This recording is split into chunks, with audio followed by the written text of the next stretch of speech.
माता की, भारत माता की। साथियों, अभी मनीष भाई ने और संजय जी ने लगभग सारी बातें रख दी हैं। सबसे पहले हम आप लोगों के बहुत बहुत शुक्रगुजार हैं। आप लोग बहुत देर से इंतजार कर रहे थे, हम कहीं फंस गए इसलिए लेट हो गए आने में। एक चीज सबसे शुरू में मैं कहना चाहूंगा, पिछले 2 दिन से मेरे पास एसएमएस पे एसएमएस आ रहे हैं कि जी आप यहाँ पे किसी फलानी फलानी पार्टी के किसी फलानी फलाने नेता का प्रचार करने आ रहे हैं। मैं साफ साफ कह दूं, हमारा किसी पार्टी से कोई लेना देना नहीं है, हमारा किसी उम्मीदवार से कोई लेना देना नहीं है। अभी इन दोनों ने 4 मुख्य पार्टियां हैं यहाँ पे, 5, सपा, बसपा, बीजेपी, कांग्रेस और अजीत सिंह जी की पार्टी, इन दोनों ने मिलकर 5 का रायता फैलाया है। तो हम किसी पार्टी के लिए नहीं आए, किसी कैंडिडेट के लिए नहीं। मैं शुरू में ये बात क्लियर कर देता हूं, किसी को गलत फहमी ना रहे, ना तो मीडिया के साथियों को और ना यहाँ की जनता को, कि हम किसी फलाने फलाने कैंडिडेट का सपोर्ट करने आए या कोई भी बात है। दूसरी बात, चुनावों का समय है, सब लोग पूछ रहे हैं जी आप किस पार्टी को, आप कह रहे हो ये भी गलत है ये भी गलत है, तो हम किसको वोट दें। मैं आपसे पूछने के लिए आया हूं कि क्या इन चुनावों के बाद हमें किसी भी तरह की गलतफहमी है कि कोई भी सुधार होगा? कोई सुधार नहीं होने वाला। कोई भी पार्टी आ जाए, कांग्रेस आ जाए, राहुल गांधी जी कहते हुए घूम रहे हैं, सोनिया गांधी जी कहती हुई घूम रही है कि कांग्रेस को दे दो 5 साल तक उत्तर प्रदेश हम सुधार देंगे। अरे 5 साल तक उत्तर प्रदेश, क्या कितने साल तक उत्तर प्रदेश आपके पास था पहले? आपने पहले नहीं सुधारा? पूरा देश अभी तो आपके पास है, आपने देश का बेड़ा गर्क कर दिया। महाराष्ट्र आपके पास है, असम आपके पास है, कितने राज्य आपके पास है, आपने वो नहीं सुधारे। तो हम ये कैसे मान लें कि अगर आपको उत्तर प्रदेश मिल गया तो आप उत्तर प्रदेश सुधार दोगे? भारतीय जनता पार्टी कह रही है कि हमें दे दो 5 साल तक उत्तर प्रदेश, हम सुधार देंगे। आप मध्य प्रदेश सुधार लो, आप छत्तीसगढ़ सुधार लो, आप हिमाचल प्रदेश सुधार लो, सुधार के दिखा दो, हम सारा उत्तर प्रदेश आपको दे देंगे। वो तो सुधारा नहीं, आप कह रहे हो हम सुधार देंगे। मुलायम सिंह जी कह रहे हैं हमको दे दो उत्तर प्रदेश, हम सुधार देंगे। जब 5 साल पहले मिला था आपको उत्तर प्रदेश, तो आपने 2 लाख करोड़ रुपए का तो राशन चोरी कर लिया, पुलिस में भर्तियों के लिए आपने पैसे खाए। अब कैसे हम मान लें कि अगर आपको उत्तर प्रदेश मिल गया तो आप उत्तर प्रदेश सुधार दोगे?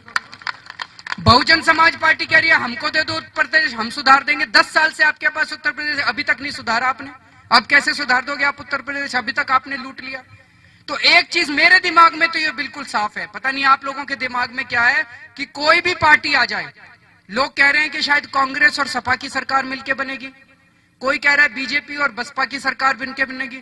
जो मर्जी सरकार बन जाए, जो मर्जी पार्टी आ जाए, जो मर्जी नेता जीत जाए, चुनावों के बाद जनता हारेगी और ये पार्टियां जीतेगी और ये नेता जीतने वाले हैं। ये भी एक और चुनाव होगा, जैसे पहले इतने चुनाव होते आए और हमें कुछ नहीं मिला, इन चुनावों से भी कुछ नहीं मिलने वाला। मैं बस ये कहने के लिए आया हूं, इन चुनावों से हम कुछ उम्मीद ना रखें। चुनाव पे चुनाव होते गए, लेकिन जनता को कुछ नहीं मिला, जनता को केवल लूट तंत्र मिला। पिछले 1 साल में एक फकीर आदमी अचानक इस देश के सामने आ गया। 1 साल के अंदर उस फकीर आदमी ने 2 बार अपनी जान दांव पे लगाई, 2 बार अनशन किया। 74 साल का है वो, अन्ना हजारे। रालेगान सिद्धि के एक मंदिर में रहते हैं। उनकी पूंजी के नाम पे उनके पास एक थाली है, एक कटोरी है, एक चम्मच है और एक सोने का बिस्तर है। उसके अलावा उनके पास कुछ नहीं है, कोई बैंक बैलेंस नहीं है, कोई संपत्ति नहीं है, कोई परिवार नहीं है। 74 साल की उम्र में, और उनको ख्याति खूब मिली है, उनको ख्याति भी नहीं चाहिए थी। महाराज उनको पद्म भूषण, पद्मश्री उनको मिला था 1992 में, और पद्म भूषण मिला था उनको 1993 में। तो इतने साल पहले जिसको राष्ट्र के सबसे सर्वोत्तम पुरस्कार मिल चुके हैं, उनको क्या चाहिए था? 74 साल की उम्र में उन्होंने अपनी बाजी लगाई दांव पे, अपनी जान दांव पे लगाई। क्यों? अपने लिए नहीं, मेरे और आप लोगों के लिए अपनी जान दांव पे लगाई। उन दिनों में जब अप्रैल में वो बैठे थे अनशन पे, तो एक आदमी का एसएमएस आया मेरे पास कि साहब आज मैंने अपनी बेटी को, मेरी 5 साल की बेटी है, मैंने अपनी बेटी को लंच नहीं करवाया। तो मैंने उनको फोन किया, मैंने कहा क्यों नहीं लंच करवाया? तो वो कहते हैं कि मैंने उसको ये कहा कि बेटा तेरे दादाजी वहां पे अनशन पे भूखे बैठे हुए हैं, और वो अपने लिए अनशन पे नहीं बैठे, वो तेरे भविष्य के लिए अनशन पे बैठे हुए हैं, तू भी एक टाइम का खाना छोड़ दे। सारा देश जुड़ गया उनके साथ। क्या मांग रहे थे वो? वो ये मांग रहे थे कि अगर कोई इस देश में भ्रष्टाचार करे तो उस भ्रष्टाचारी को जेल भेजो, ऐसा कानून बनाओ। गलत तो नहीं मांग रहे थे, ठीक मांग रहे थे। लेकिन ये सारे इकट्ठे हो गए, इन्होंने वो कानून नहीं दिया। जन लोकपाल बिल जिसके लिए वो अनशन पे बैठे थे, ये जन लोकपाल बिल मोटे मोटे तौर पे दो बातें कहता है। कई लोगों को भ्रम है कि ये क्या बिल है, तो आप यहां से जाएं तो अच्छे से समझ के जाइएगा कि किस लिए लड़ रहे थे हम लोग एक साल में। ये दो बातें कहता है। पहली बात, इस देश में कोई जो मर्जी भ्रष्टाचार कर ले उसको सजा मिलने का कोई चांस ही नहीं है। कल माडी थोड़े दिन के लिए गया जेल, अब छूट के आ गया। अब राजा भी देखना थोड़े दिन के बाद छूट के आ जाएगा। कनिमोई थी, वो भी छूट के आ गई, सारे छूट जाएंगे। ये जेल भेजना भी दिखावा है, नाटक है। पैसा ऊपर तक गया है और ऊपर तक जाके वो स्विस बैंक में पहुंच भी गया पैसा। वो पैसा अब नहीं मिलने वाला हम लोगों को वापस। ये नाटक चल रहा है। कुछ थोड़े बहुत कठपुतलियों को जेल भेजा जाएगा और उनको वापस करवा दिया जाएगा। कलमाडी जिस दिन जेल से छूटा उस दिन बताते हैं कि सीबीआई की अदालत के अंदर जज ने, उसने अर्जी दी थी, कलमाडी ने अर्जी दी थी कि मेरे को बेल मिलनी चाहिए। तो जज ने सीबीआई से पूछा कि क्या इसको बेल दे दी जाए, तो सीबीआई का वकील चुप हो गया, उसने उसको अपोज नहीं किया बेल को। क्यों नहीं किया? क्योंकि सीबीआई को ऊपर से ऑर्डर आ गए थे कि कलमाडी को बाहर निकालना है। तो ये सारा दिखावा चल रहा है।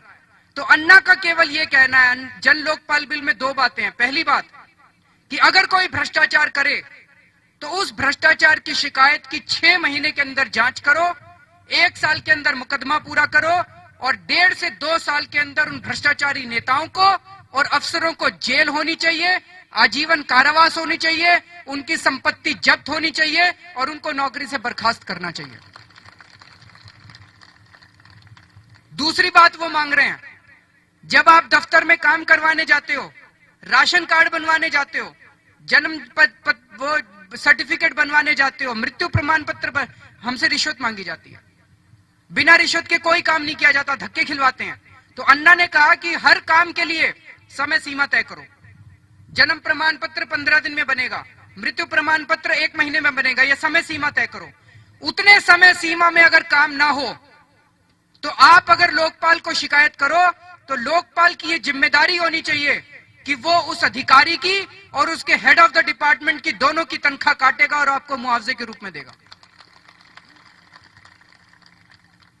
मैं इनकम टैक्स डिपार्टमेंट में पहले काम करता था।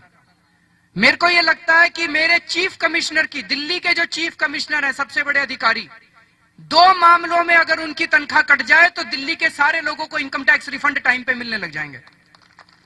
इनकी तनख्वाह नहीं कटती, टाइम बाउंड प्रमोशन, पक्की तनख्वाह, पक्की नौकरी, कुछ नहीं होता, तो सारे बैठ के चोरी करते हैं। गलत तो नहीं मांग रहे अन्ना हजारे? तो ये 2 बातें मांग रहे हैं मोटी मोटी, लेकिन ये सारी संसद ने बैठ के इन दोनों बातों को खारिज कर दिया। कहते हैं जी काम हो जाए लेकिन तनख्वाह नहीं कटनी चाहिए इन लोगों की, ये बेचारे, इनको विक्टिमाइज किया जाएगा। सारी जनता विक्टिमाइज हो रही है, वो नहीं दिखाई देता। ये सारे मिल गए और संसद के अंदर जो नाटक हुआ, लालू प्रसाद यादव खड़े होके कहते हैं, अन्ना हजारे जी ने एक चिट्ठी लिखी थी प्रधानमंत्री को एक बारी, उसमें कहा था प्रधानमंत्री जी आप जनता के सेवक हैं। तो लालू यादव ने संसद के अंदर वो चिट्ठी लहराई यूं और कहते हैं देखो अन्ना हजारे प्रधानमंत्री को सेवक बोल रहा है तो हमें क्या बोलेगा। वो ये भी भूल गए हैं, वो अपने आप को वाकई राजा मान बैठे हैं। वो ये भूल गए कि जनतंत्र आ गया, 1947 में देश आजाद हो गया, वो भूल गए ये लोग। वो ये मान के बैठ गए हम राजा बन गए हैं, वो अब सेवक भी कहने वाले को तैयार नहीं है। बताइए, कानून में लिखा है पब्लिक सर्वेंट, गवर्नमेंट सर्वेंट, वो अब सर्वेंट की वो कहलवाना नहीं चाहते। इस देश का एक एक आम आदमी टैक्स देता है, गरीब से गरीब आदमी टैक्स देता है, क्योंकि एक गरीब आदमी जब बाजार से माचिस खरीद के लाता है तो उस माचिस के ऊपर सेल्स टैक्स देना पड़ता है, एक्साइज ड्यूटी देनी पड़ती है। ये लालू यादव ये भूल गए कि उनकी गाड़ी और उनका बंगला उस गरीब आदमी के टैक्स से चलते हैं। ये वो भूल गए कि ये लालू यादव उस गरीब आदमी का वाकई नौकर है और उसकी नौकरी, उसको जो तनख्वाह मिलती है वो गरीब आदमी की पेट काट के वो गरीब आदमी देता है। कई लोगों को ये गलतफहमी है कि टैक्स अमीर लोग देते हैं, कई लोगों को ये गलतफहमी है कि टैक्स केवल इनकम टैक्स होता है। इस देश में मैं एक दिन कैलकुलेशन कर रहा था, एक ये बात कही जाती है कि इस देश के कई लोग ऐसे हैं जो 20 रुपए प्रतिदिन से भी कम में जीते हैं।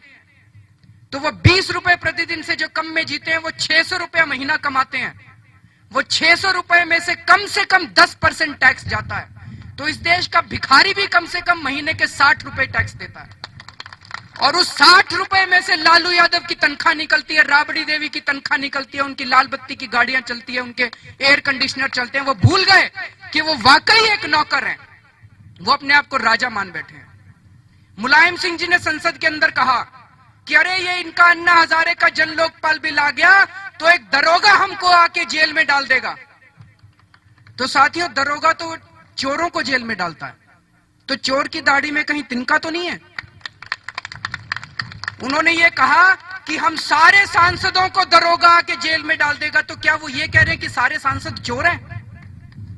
अगर उन्होंने ईमानदारी से अपनी जिंदगी व्यतीत की है तो उनको दरोगा से डर क्यों लगता है? हम लोगों को तो दरोगा से डर नहीं लगता। ये सारे दरोगा, ये सिपाही खड़े, हमें तो डर नहीं लगता, हम तो खड़े हैं इनके पास। लेकिन मुलायम सिंह जी को डर लगता है। उनको ये डर लगता है कि यार लोकपाल बिल आ गया तो ये सारे उनको पकड़ के जेल में डाल देंगे। राहुल गांधी कहते हैं कि लोकपाल को हम संवैधानिक दर्जा देंगे। बड़ी बड़ी चारों तरफ बोल रहे हैं। संवैधानिक दर्जे का क्या मतलब है? बेवकूफ बना रहे हैं हम लोगों को। संवैधानिक दर्जे का कोई मतलब ही है? मैंने कानून पढ़ा है, जन लोकपाल बिल हम सब लोगों ने मिलकर ड्राफ्ट किया है। संवैधानिक दर्जे का कोई मतलब नहीं है। संवैधानिक दर्जा तो दे रहे हैं, उसको शक्ति कोई नहीं दे रहे, लोकपाल को पावर नहीं दे रहे काम करने की, उसमें जांच करने की भी पावर नहीं दे रहे वो लोकपाल को। तो ये तो ऐसे हो गया कि एक मरा हुआ शरीर है, लोकपाल एक मरे हुए शरीर की तरह है, और उस मरे हुए शरीर के ऊपर आप कुछ फूल मालाएं चढ़ा दीजिए। तो यही बात हुई कि मरे हुए लोकपाल को आप संवैधानिक दर्जा दे दोगे तो मरे हुए शरीर के ऊपर फूल चढ़ाने वाली बात है और कुछ नहीं है। राहुल गांधी भी बेवकूफ बना रहे हैं। तो साथियों, एक प्रश्न खड़ा होता है कि क्या इस संसद से अब जन लोकपाल बिल मिल सकता है? इस संसद के अंदर 163 लोग ऐसे हैं जिन्होंने जो जघन्य अपराध के लिए उनके खिलाफ मामले चल रहे हैं। इस संसद के अंदर बलात्कारी बैठे हैं, इस संसद के अंदर हत्यारे बैठे हैं, इस संसद के अंदर लुटेरे बैठे हैं। क्या इस संसद से अब हम लोगों को लोकपाल बिल मिल सकता है? क्या इस संसद से हमारे देश को गरीबी और भ्रष्टाचार से छुटकारा मिल सकता है? मुझे तो अब धीरे धीरे लगने लगा है कि यह संसद ही इस देश की सबसे बड़ी समस्या बनती जा रही है। मुझे तो अब लगने लगा है कि जब तक इस संसद का कैरेक्टर, जब तक इस संसद का चरित्र नहीं बदला जाएगा तब तक इस देश में कुछ सुधार नहीं हो सकता। तो साथियों, ये लड़ाई अब लोकपाल से बड़ी बनके ये इस देश के जनतंत्र की लड़ाई बन गई है और समय आ गया है। हम आपस में आजकल खूब चर्चा कर रहे हैं, समय आ गया है कि अब ये लोकपाल से हटके लड़ाई संपूर्ण क्रांति और संपूर्ण व्यवस्था परिवर्तन की लड़ाई बने। अब ये बात लोकपाल की नहीं है। अगस्त के महीने में और अप्रैल के महीने में जो लाखों करोड़ों लोग सड़कों के ऊपर उतरे थे, वो केवल लोकपाल बिल के लिए सड़कों पे नहीं उतरे थे, वो एक भविष्य के लिए सड़कों पे उतरे थे, एक सुनहरे भविष्य के लिए, सुनहरे भारत के लिए सड़कों के ऊपर उतरे थे। तो अब इस लड़ाई को बड़ा करके हमें लोकपाल से बढ़ा के संपूर्ण क्रांति और संपूर्ण व्यवस्था परिवर्तन की लड़ाई बनाना पड़ेगा। अब अगर संसद कोई कानून बनाए तो वो संसद खुद बैठ के कानून ना बनाए, ये चोर उचक के बैठ के कानून ना बनाए, इस देश की जनता से पूछ के कानून बनाए जाने चाहिए। कैसे होगा ये? तो मैं आपको एक उदाहरण से समझाता हूं। झारखंड के अंदर हमने एक आरटीआई एप्लीकेशन डाली, सूचना के अधिकार में एक एप्लीकेशन डाली। हमने उनसे पूछा कि झारखंड के अंदर कितने सरकारी स्कूल हैं, किस स्कूल में कितने अध्यापक हैं, कितने अध्यापक कार्यरत हैं और कितनी रिक्त स्थान है। जो जानकारी हमें मिली वो बड़ी चौंकाने वाली थी। उन्होंने बताया कि कई स्कूल ऐसे हैं जिसमें 900 हजार विद्यार्थी हैं, लेकिन एक भी टीचर नहीं है। सारे रिक्त स्थान है, सारे स्थान खाली पड़े हैं, टीचरों की भर्ती हुई नहीं है, एक भी टीचर नहीं है। 900 हजार बच्चे। एक स्कूल ऐसा था जिसमें 400 बच्चे थे पहली कक्षा से लेकर 10वीं कक्षा तक, और केवल एक बंगाली का अध्यापक था। वो सारे सब्जेक्ट, सारी क्लासेस को कैसे पढ़ाएगा? एक स्कूल था जिसमें 500 विद्यार्थी थे और एक संस्कृत का टीचर था बस। लोगों ने वहां पे चिट्ठियां लिखी शिक्षा मंत्री को, कई बार पेरेंट्स ने चिट्ठियां लिखी कि आप जल्दी से इनकी टीचर्स की भर्ती कीजिए, लेकिन शिक्षा मंत्री को तो अपनी पॉलिटिक्स करनी होती है। रांची में बैठे हैं, उनके बच्चे थोड़ी पढ़ रहे हैं उन स्कूलों में, उनके बच्चे तो विदेशों में पढ़ रहे हैं। उनके पास समय नहीं है हमारे गांव के अंदर टीचर्स की भर्ती करने का। और अगर टीचर्स की भर्ती होगी, उत्तर प्रदेश में भी ऐसा हुआ था, टीचर्स की भर्ती होगी तो 10,000 टीचरों की भर्ती होगी और एक एक टीचर से रिश्वत लेके उनकी टीचर्स की भर्ती की जाएगी। जो टीचर रिश्वत देके अगर भर्ती होगा तो वो हमारे बच्चों को क्या पढ़ाएगा? तो इसका क्या समाधान है? क्या इन चुनावों से हमारे टीचर्स भर्ती हो सकते हैं? नहीं हो सकते। कोई भी पार्टी जीत के आए वो इन टीचर्स की भर्ती करेगी? नहीं करेगी। तो इसका क्या समाधान है? इसका समाधान है कि गांव के अंदर ग्राम सभाएं होती हैं। ग्राम सभा का मतलब पंचायत नहीं होता। पंचायत तो चोर बन गए हैं, सरपंच और पंचायत मेंबर सारे चोर बन गए। ग्राम सभा का मतलब उस गांव के लोगों की खुली बैठक, उस गांव के सारे लोगों की खुली बैठक। तो टीचर्स की भर्ती उस गांव के लोग खुद क्यों नहीं कर सकते? पूरी ग्राम सभा बैठे, उनके बच्चे उस स्कूल के अंदर पढ़ते हैं और वो ग्राम सभा अपने में से किसी टीचर की भर्ती कर ले जब भी टीचर्स की जरूरत हो। अगर वहां पे स्कूल को बढ़ाने की जरूरत हो तो वो खुद उसकी भर्ती कर ले। डॉक्टर अगर काम ना करे तो डॉक्टर को बर्खास्त करने की ताकत ग्राम सभा के पास होनी चाहिए। डॉक्टर को भर्ती करने की ताकत ग्राम सभा के पास होनी चाहिए। और अगर कोई भ्रष्टाचार करे अस्पताल के अंदर, स्कूल के अंदर, सड़क के अंदर, पंचायत के अंदर, तो ग्राम सभा को यह पावर होनी चाहिए कि उस अधिकारी को नौकरी से बर्खास्त कर सके और उसको जेल भेज सके। यह सच्चा जनतंत्र होगा। 5 साल में एक बार वोट डालने की बजाय अगर ग्राम सभाओं को गांव में पावर मिलेगी तो गांव खुशहाल हो जाएंगे। उसी तरह से शहरों के अंदर मोहल्ला सभाएं बननी चाहिए। एक म्युनिसिपल वार्ड होता है, म्युनिसिपल वार्ड को छोटे छोटे मोहल्लों में बांट दीजिए और उस मोहल्लों में रहने वाली जितनी जनता है उस जनता की मीटिंग को बोलेंगे मोहल्ला सभा। अगर वहां का जूनियर इंजीनियर भ्रष्टाचार करता है तो मोहल्ला सभा को अधिकार होना चाहिए उसको नौकरी से बर्खास्त करने का। अगर वहां पे सफाई कर्मचारी ठीक से काम नहीं करते तो मोहल्ला सभा को अधिकार होना चाहिए सफाई कर्मचारी को नौकरी से बर्खास्त करने का, उसको सस्पेंड करने का, उसको ठीक करने का। जिस दिन मोहल्ला सभाएं और ग्राम सभाएं इस देश में लागू हो गई तो इस देश के कानून भी मोहल्ला सभाएं और ग्राम सभाओं की मंजूरी के साथ बनने चाहिए। यह सच्चा स्वराज होगा। यही स्वराज गांधी जी ने बोला था कि इसके लिए हम लोग लड़ रहे हैं। हम अंग्रेजों को हटाने के लिए नहीं लड़ रहे, हम असली स्वराज लाने के लिए लड़ रहे हैं कि सीधे सीधे सत्ता जनता के हाथ में दी जाए। तो साथियों, इस स्वराज की हमारी क्या परिकल्पना है, हम किस तरह का भारत चाहते हैं, ये हम लोगों ने किताब के रूप में यहाँ पे लिखा है। आप उस किताब को जरूर लेके जाइएगा। और अंत में मैं केवल ये कहना चाहता हूं कि इस चुनाव से कुछ भी नहीं होने वाला। अगर एक उम्मीद की किरण है तो वो उम्मीद की किरण केवल अन्ना हजारे का आंदोलन है। उनके नेतृत्व में जो पूरा आंदोलन चल रहा है वही एक उम्मीद की किरण इस देश के लिए है। इस आंदोलन ने पूरे देश को संगठित किया है। आप सब लोगों को एक मुट्ठी की तरह, हिंदू, मुस्लिम, सिख, ईसाई, सब लोगों को मुट्ठी की तरह बांध दिया है। ये मुट्ठी नहीं तोड़नी है, ये मुट्ठी नहीं खोलनी है। हम सब लोगों को संगठित रहना है और इस आंदोलन का हिस्सा बन के रहना है। मैं आपको यकीन दिला सकता हूं कि 2000 के चुनाव के पहले इस देश के अंदर बहुत बड़ी क्रांति आने वाली है और अब तो भारत बदल के रहेगा। इस आंदोलन से लगातार संपर्क बनाए रखने के लिए जो मनीष भाई ने कहा, वो एक स्क्रैच कार्ड, जैसे आप एयरटेल का कार्ड खरीदते हैं, वोडाफोन का कार्ड खरीदते हैं, ऐसे एक रिचार्ज कूपन हम लोगों ने आंदोलन का बनाया है। वो कूपन भी आप जरूर लेके जाइएगा। आपको रोज एक SMS आया करेगा ताकि आपको पता रहे कि आंदोलन के अंदर क्या गतिविधि चल रही है। आप सब लोगों ने हमें इतने धैर्य के साथ सुना, बहुत बहुत शुक्रगुजार हैं। आप सब लोगों ने हमें बोलने का मौका दिया। शुक्रिया।